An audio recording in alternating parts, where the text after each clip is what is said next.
যুদ্ধবিমান নির্মাণে ভারতের সক্ষমতা আরও এক ধাপ এগিয়ে গেল।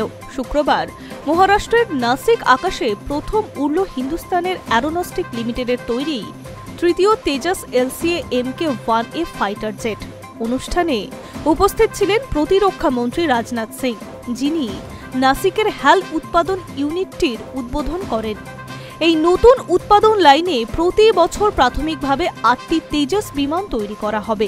পরবর্তীতে উৎপাদন ক্ষমতা আরও বৃদ্ধি করার পরিকল্পনা রয়েছে হ্যালের। বর্তমানে বেঙ্গালুরুতে হ্যালের 2টি সক্রিয় উৎপাদন কেন্দ্র রয়েছে।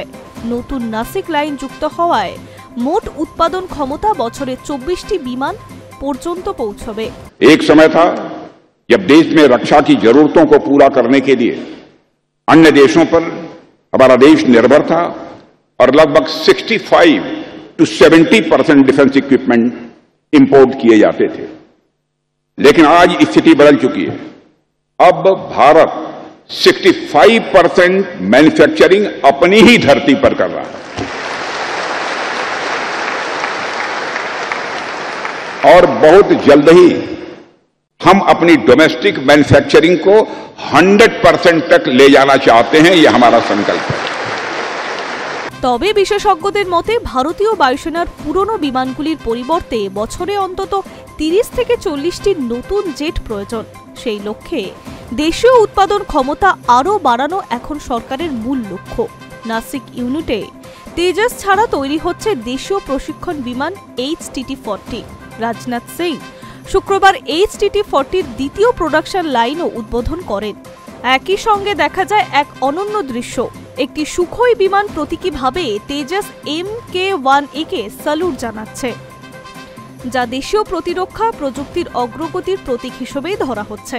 হ্যাল জানিয়েছে নাসিকের নতুন কারখানা 1.3 মিলিয়ন বর্গফুট জুড়ে বিস্তৃত। প্রায় 500 কোটি টাকার বিনিয়োগে নির্মিত এই আধুনিক কারখানায় ব্যবহৃত হয়েছে উন্নত ইন্টিগ্রেট ম্যানুফ্যাকচারিং টেকনোলজি। এর অংশবিশেষ এখনই সুখোই 30 MKI উৎপাদন চলবে, কারণ নিকট ভবিষ্যতে 15টি নতুন সুখোই তৈরির অর্ডার রয়েছে। তেজস প্রকল্পের মাধ্যমে ভারত আজ বিশ্ববাজারে আত্মনির্ভর প্রতিরক্ষা উৎপাদনের এক শক্তিশালী অবস্থান তৈরি করেছে। সম্পূর্ণ দেশীয় প্রযুক্তিতে তৈরি এই হালকা যুদ্ধবিমান এখন ভারতের বায়ু শক্তির মুখ হয়ে উঠেছে। প্রতিরক্ষা মন্ত্রীর কথায়, তেজস শুধু এক যুদ্ধবিমান নয়, এটি ভারতের আত্মবিশ্বাস ও উদ্বোধনের প্রতীক।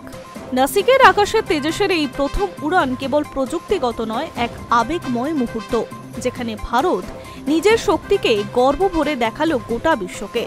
I news network.